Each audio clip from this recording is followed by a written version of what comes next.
Muy bien, empezamos con esta nueva lección dentro de la unidad número 3, el año final de Galilea a Jerusalén. En este capítulo 8 vamos a ver el viaje hacia Judea, la primera parte, donde vamos a tocar los temas como el divorcio, el buen samaritano, Marta y María y también varias enseñanzas.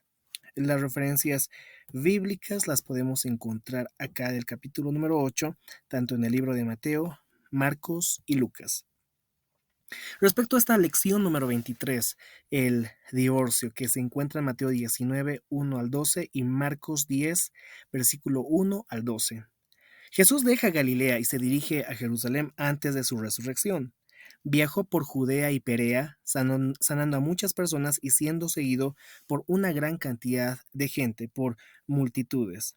Los fariseos intentaron atraparlo, preguntándole si, por ejemplo, si era lícito el divorcio por cualquier motivo, tratando de dividirlo entre las enseñanzas de Samai y Gilel, quienes eran dos maestros con bastante renombre. Uno decía que el divorcio era permitido solamente por causa del adulterio y el otro, Gilel, decía, era un maestro fariseo que indicaba, que enseñaba que podría haber divorcio en una pareja en el caso de que el hombre le dé la carta de divorcio por cualquier motivo. Entonces, le preguntan a Jesús respecto a esto, tratan de tenderle una trampa con estas preguntas. Y encontramos en Mateo 19 y en Marcos 10 lo referente al tema del divorcio, lo que la postura cristocéntrica, lo que Jesús enseña en los evangelios, a lo que se refiere. Primeramente, es necesario tener en mente que el matrimonio es parte del plan de Dios.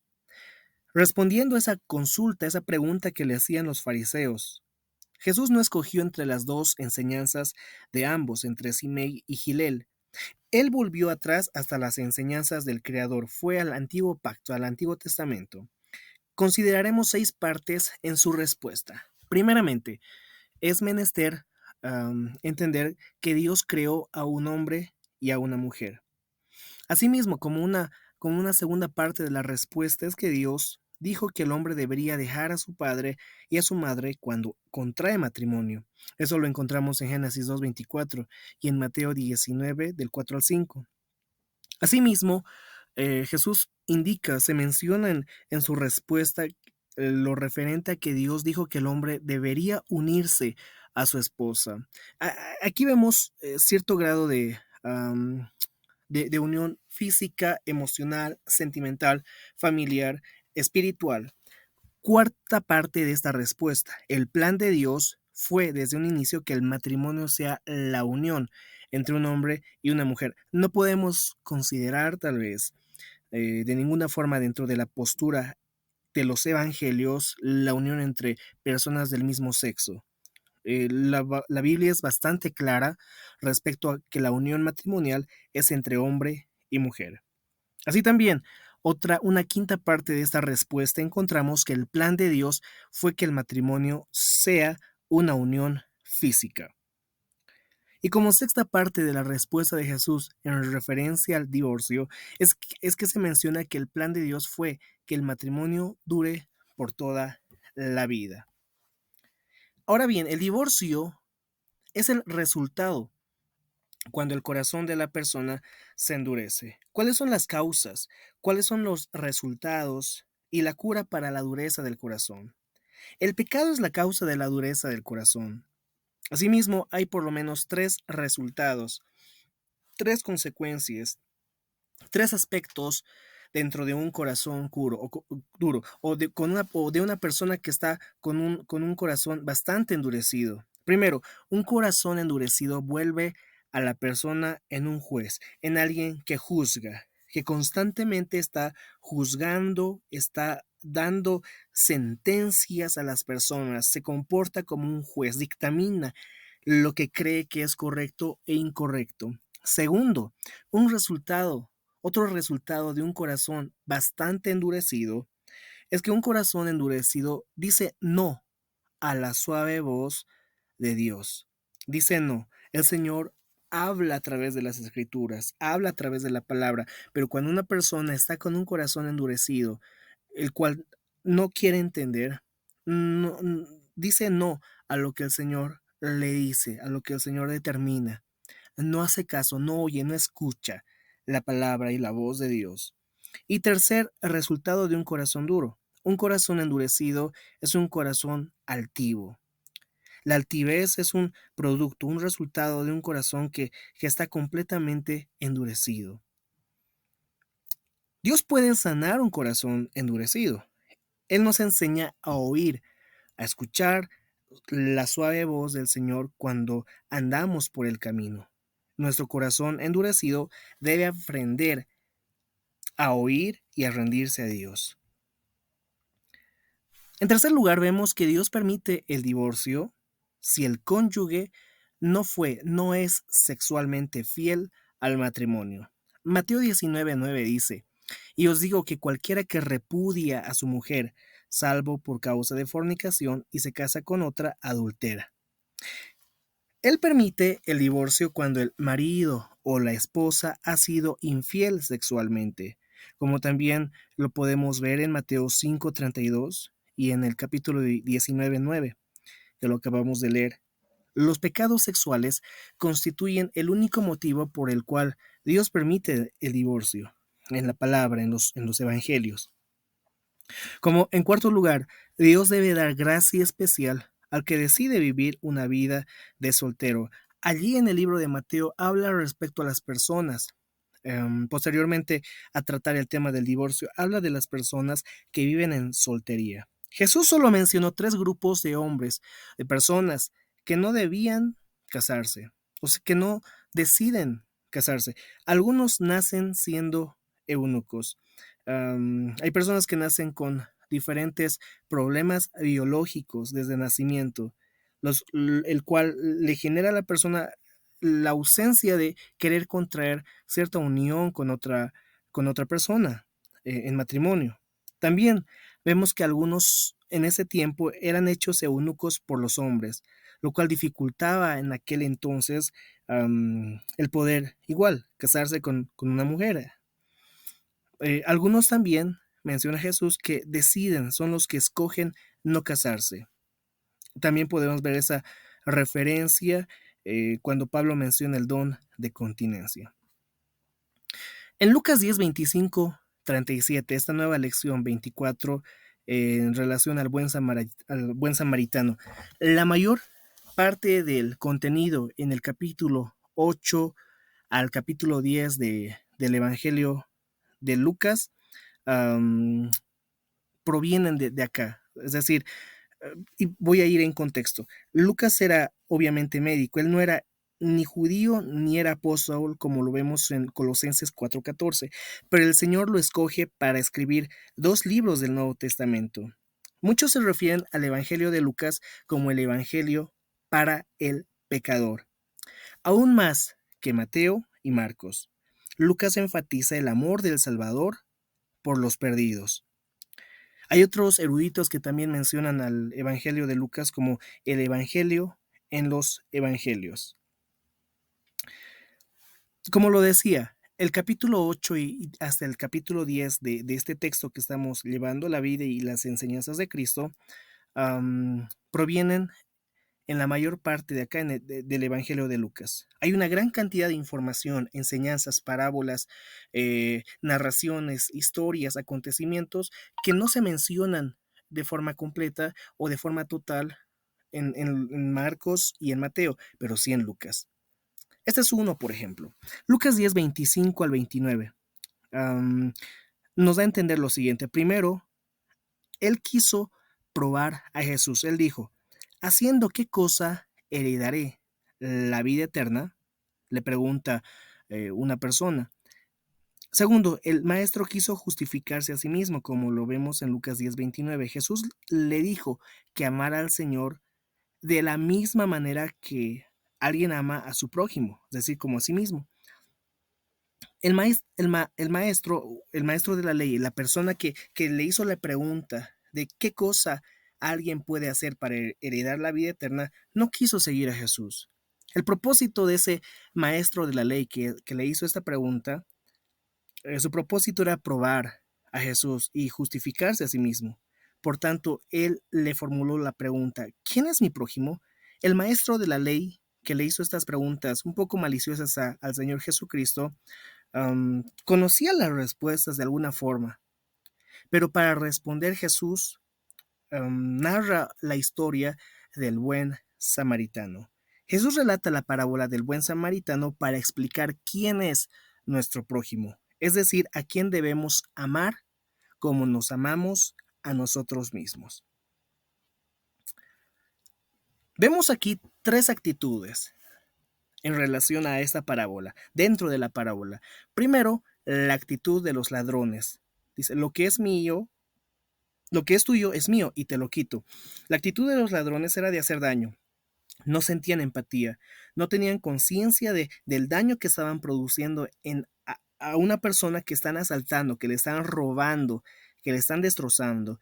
La actitud de muchas personas es así, no tienen empatía, no actúan conforme al raciocinio, a la empatía, a ponerse en el lugar del otro. Esa es una de las primeras actitudes que vemos en esta parábola.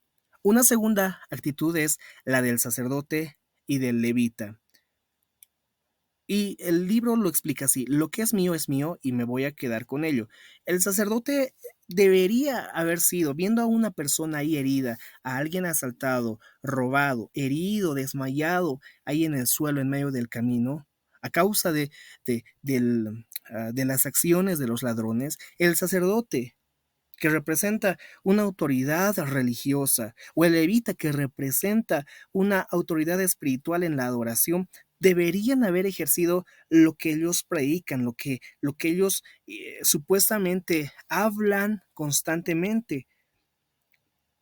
Pero no, la parábola nos dice que el sacerdote y el levita miraron al hombre ahí destrozado, asaltado, robado, herido y pasaron de largo. No hicieron nada, no le ayudaron, no mostraron una actitud correcta.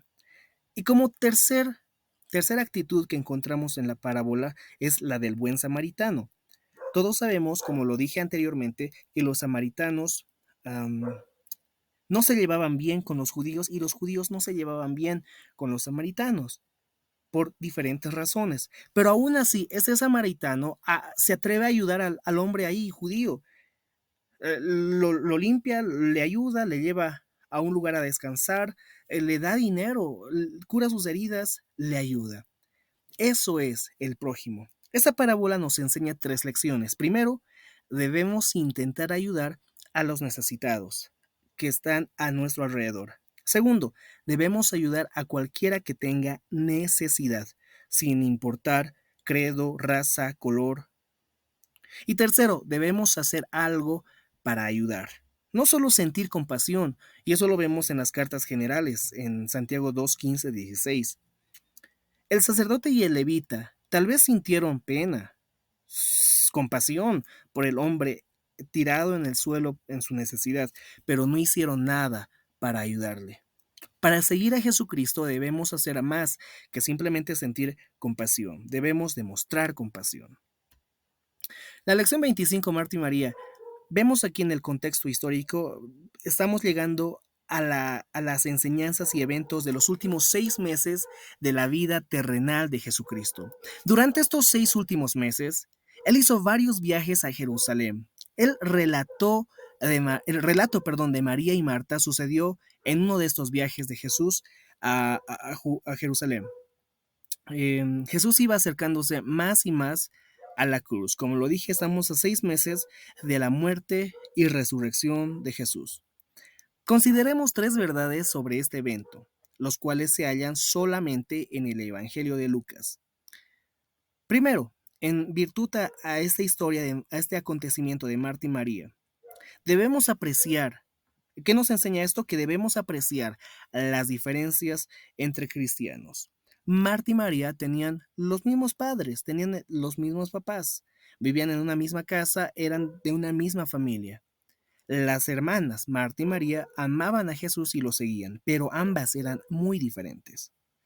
Segunda verdad que nos enseña este acontecimiento, esta historia, este relato de Marta y María, es que debemos demostrar nuestro amor a Dios y a otros en la forma que ellos lo aprecien más. 3. Debemos comprender la relación entre el deber, el hacer cosas, el hacer actividades, el realizar acciones con la devoción. Hay que comprender esa relación entre el deber y la devoción. Y a veces hacemos un contraste entre Marta y María. Asociamos a Marta con el deber, con los deberes que tenemos, y a María con la devoción.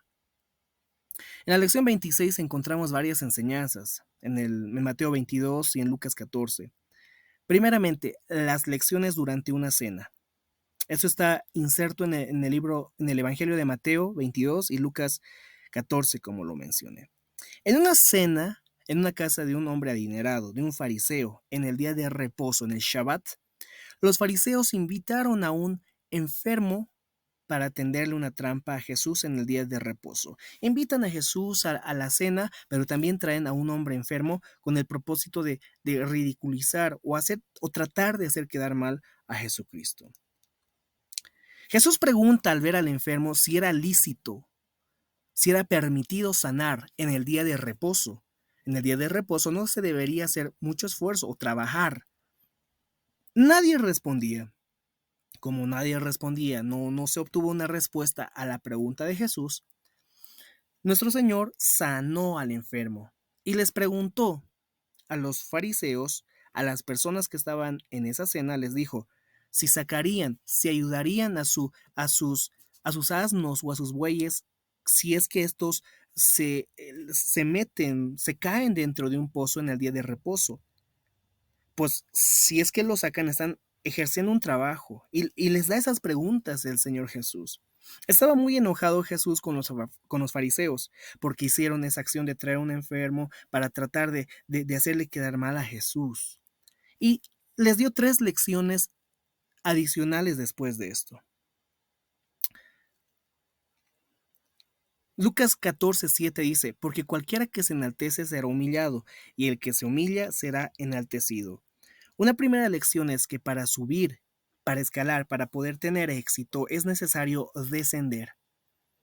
Lucas 14:12 al 14 también nos da una lección. Dice que Dios nos recompensará por dar a los que no nos pueden devolver. Jesús enseñó algo que era opuesto a un principio social aceptable. El principio social aceptable dice, tú me ayudas, yo te voy a ayudar.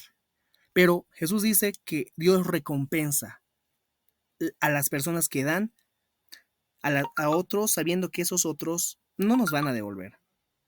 Y Lucas 14:15 al 24 habla una lección, nos narra una lección muy interesante. Los que rechazan el banquete de Dios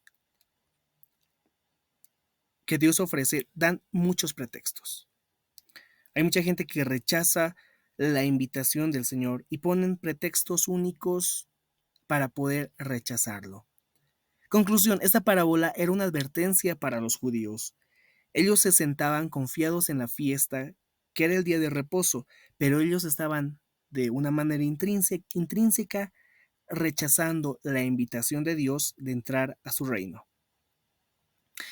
La lección 26 también nos habla en una segunda parte el costo de ser discípulo de Jesús.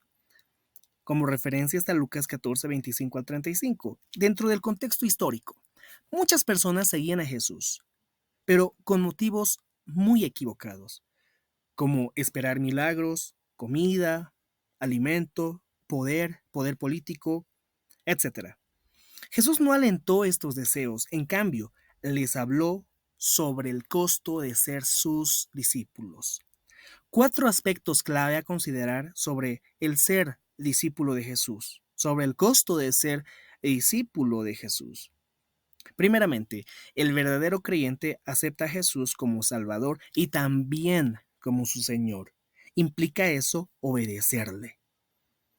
Segundo aspecto clave.